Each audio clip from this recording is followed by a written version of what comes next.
Kaya good day mga idol, nandito na kami sa Gentry, private pool. And ito yung pinaka-event place. Ito yung pagpasok mo doon sa sa gate na yun. So sobrang sikip niyang part na yan.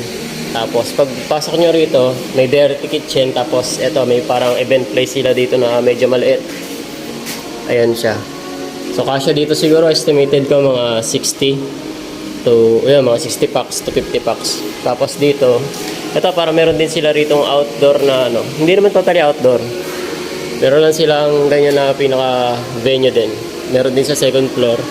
Tapos meron sila rito. Dito yung event na set up namin ngayon dito sa baba. Ito dito sa part na yan. So may pool din dito. Tapos may second floor din to.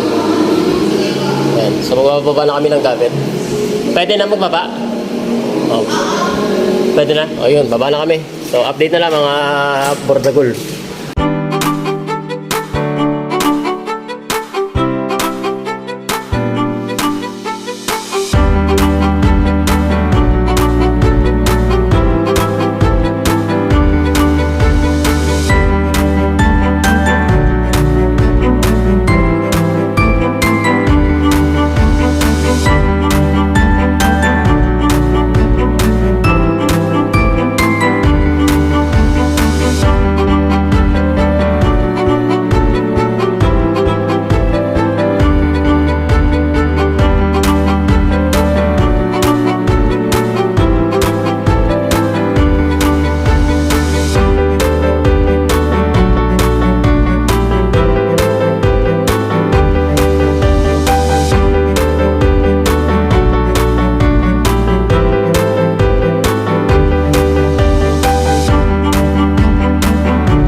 Mga idol, tapos na kami mag-set up.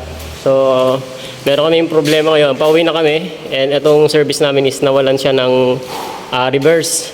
So, hindi kami makatras. Ang mangyayari niya, magmamanual reverse kami. So, itutulak siya yung kapatid ko, parang multo nakatago. So, yan. Pauwi na rin kami. Hakutin namin yung ibang gamit doon. So, tara.